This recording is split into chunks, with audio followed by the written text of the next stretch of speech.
Samsung Blue on another fantastic series. And with all of the Western teams now being out of the 2014 World Championships, I have a special request to the live design team from both North American and European LCS. Can we make the Nexus less tanky next year? With that, let's actually pick up the replay that ended that game. I think it's going to say it all, so let's get that on the screen immediately. Monte Cristo and the rest of the guys at the desk, let's start this one off, roll it out, and just talk me through these final moments from both Cloud9 and Samsung Blue's perspective. Oh, I'm trying to remember which fight this was. This is the one that gets caught. Yeah, C9 get back The in three game. picks that lead to the inhibitor and the Nexus push. So Double the lift. flash kick was awesome, first of all. That was sick. Yeah. And they just kind of all in the chase. I've actually never seen Meteos pull that move off. I mean, it was just so clutch No, I to told do you, it at this moment. he trained his champion. At the start, he was bad, but he said, like, no, I'm going to train those mechanics. He wins games in LCS purely on play. This bubble right here, this three-man bubble, Yeah. I thought as the Nexus was about to die, that Heart won his team the game. If that bubble didn't hit 3 people, they might have got been other able to bomb end it. shield. Bomb absorbs it. And Here's what you want to look for, actually, though. So as they chase down, there's 3 things to watch for. First of all, Meteos has kick back up at the very end here. He can actually kick deft to keep him from dealing damage. Also, the very end, Corki flashes into the spray and pray shot that kills Lee Sin. Watch for that at the very end. If you kick deft away, So, if you don't die, you actually survive here. Because they focused down Rengar in that fight. Question to double lift. If those auto attacks had been on the tower and then the Nexus, would this have been a Nexus kill? it's so hard to tell. That's so hard to No, tell Rengar because would've killed him. Rengar might have been able to kill somebody, so they had to clean him up. The point of this play, though, we can scrutinize this and be like, maybe, is that C9 was so far down, they had the balls to make a pick with a kick flash, and that was not a flash kick, that was a kick flash. And they basically realized, guys, we just got 2 picks. We will never, ever in this match get 2 more picks. We have to run for the base and try and finish. And they had the audacity to do that, and that is just what separates, like, the great teams from, like, the best teams. And that's why I think Cloud9 is really like the best team in the LCS, either NA or EU. This is a team that can play from behind, that has a very clear idea about how they're going to win the game, usually has excellent pick and ban phase. They really brought it out this series, and they played an amazing series against a very strong opponent. I have to ask the question to Freak, who's casted this team for many years now, watched them for a good year and a half. I feel that Orianna needs to be added to High's champion pool because Talon was average at best in both the group stages and now quarterfinals for him. I mean, is that something you... It's true. Honestly, every time at Worlds, High, unfortunately, gets brought down to champion that he's not quite as comfortable on. You could say it costs his team the game a little bit. I mean, he's playing a very unsafe champion against a Rengar, right, and getting caught out for it. I don't want to say it's High's fault to lose these games. That's completely unfair. But, yes, he's getting pushed a little bit too far down as champion pool. I would like to see him broaden out his top tier a bit. Orianna would be a good pick. I mean, it's whatever you want it to be. Dade has his own crazy champion pool, and it works for him just fine, usually. Just learn more top tier champions for you, and you're good to go. Yeah, definitely. I think High is a player with a lot of big strengths and a lot of big weaknesses. Obviously, the champion pool and the fact that he gets caught out of position so frequently, but also he's the shot caller for that team. And anytime they rotate, anytime they make those big plays and those clutch decisions, it's High. So to cut you off, we are talking about High. It's actually fantastic. We have an interview with him. We will come back to the discussion in a moment. Thank you very much, Shucks. Congratulations once again to Cloud9. I think they can walk away proud of their performance at Worlds. A few small improvements, and maybe they could have made it to the semi-finals. Let's talk a little bit more about Cloud9 before talking about Samsung Blue and rounding out the day, Crepo.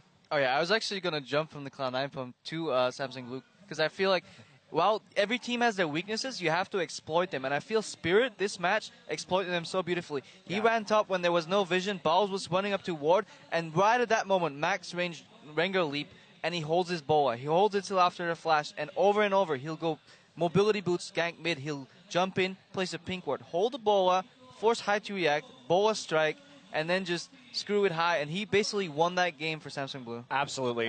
Holding the bola was just so key in those early engagements. And also the team composition that Blue got. We saw a lot of Yasuo bans in this series. Instead, Cloud9 opted to ban the Ryze this game. And I feel that was a mistake because that meant pretty much that High couldn't play Syndra here. And it kind of actually forced them onto the Talon pick a little bit awkwardly. And Dade's Yasuo is terrifying. So, Freak, let's step back a little bit from the micro, maybe talk about the series in general. Sure. Samsung Blue 3 games in a row, punishing Cloud9 for their mistakes, and Cloud9 had quite a few. I think when they watch these replays back, they'll learn them. But we also saw a lot of weaknesses in Samsung Blue that Cloud9 punished several times over the course of the series. Yeah, so thinking back about the series, Game 1, fantastic analysis and thought process by C9 to get that level 1 invade. Really sexy, really smart, set him up ahead. We saw all 4 games, the team with the lead early on snowballed it. Both these teams incredibly good with the lead. It's the tendencies you can exploit that you can build a lead against these teams. C9 repeated the same invade multiple times, and you saw Lemon face check by himself in Game 3. That was exploited. Similarly, again, the Game 1 invade by C9 really smart as well. So both these teams learning about their opponents, exploiting mistakes, snowballing leads very well. Also, just to correct what I said earlier, Lee Sin Kick was not, however, unbreakable, was wasted on Nami. That would have been something to maybe break some Twitch damage down. I just wanted to make sure I didn't get that one out incorrectly. There was no kick up. Yeah, but, speaking of individual mistakes, overall in the series, though, right, these guys have had early game deficits, high, bit of weaker champion pool sometimes.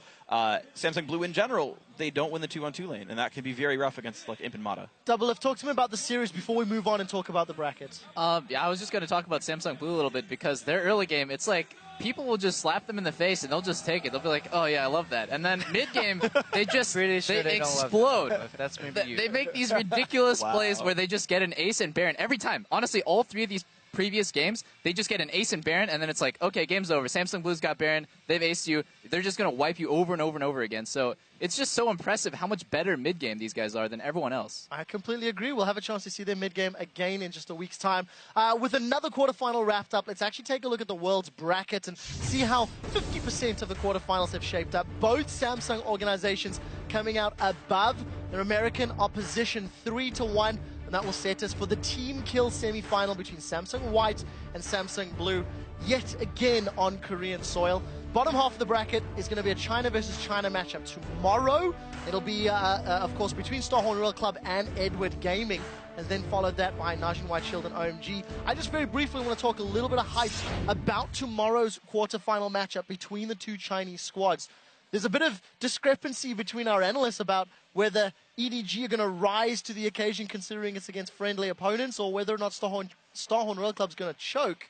Where do you find yourself leaning towards, Double Lift? Oh, man, it's so hard. I think EDG, just because they're so consistent and they, like Freak said before, they always step up when it actually matters. But it's just really hard for me to tell. I chose, I think, 3-2 to EDG, but it could go either way. I wouldn't be surprised. Damn it, Double F, predictions are tomorrow. Sorry. Freak, where are you leaning to build up some hype for tomorrow's match? Well, for me, building hype, I'm just going to go against you and say 3-2 for Starhorn Royal Club, just to screw with you also as well. I mean, we can battle. It's fine. Your item build sucks, so I'd win the 1v1s.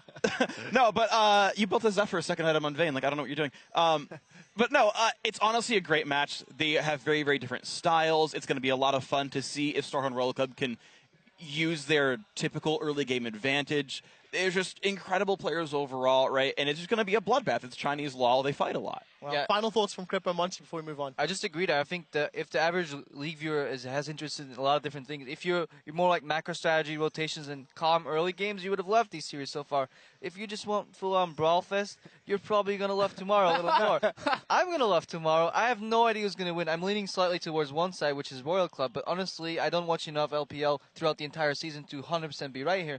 But I'm just looking forward to see Uzi play. Final thoughts, Monte Cristo? Well, I'm leaning towards EDG. I think they're going to pick it up in a best of 5, and that with these couple weeks we'll kind of re-empower them. And I hope we get to see that, because if you guys actually get to see EDG and Name when they're on fire, it is a pleasure to watch them team fighting, a lot like Samsung Blue. And if you don't, it's his fault, because he's cursed them with the caster curse, as it were. So you've heard of the opinions. There's a bit split in the disc, which I'm excited about. And that World's Knockout stage will resume with Day 3 of the quarterfinals here in Busan. And that Chinese rivalry continues when Edward Gaming meets the Starhorn Royal Club. That series will begin tomorrow at 7 a.m. Central European Summertime, which is actually 10 p.m. Pacific time tonight. So guys, set your alarms accordingly. Today's series started off with a bang, and it ended exactly the same way. That does it for Day 2 of the quarterfinals. I'd once again like to thank all of our guests here on the analyst desk, and from all of us and the entire World's broadcast team,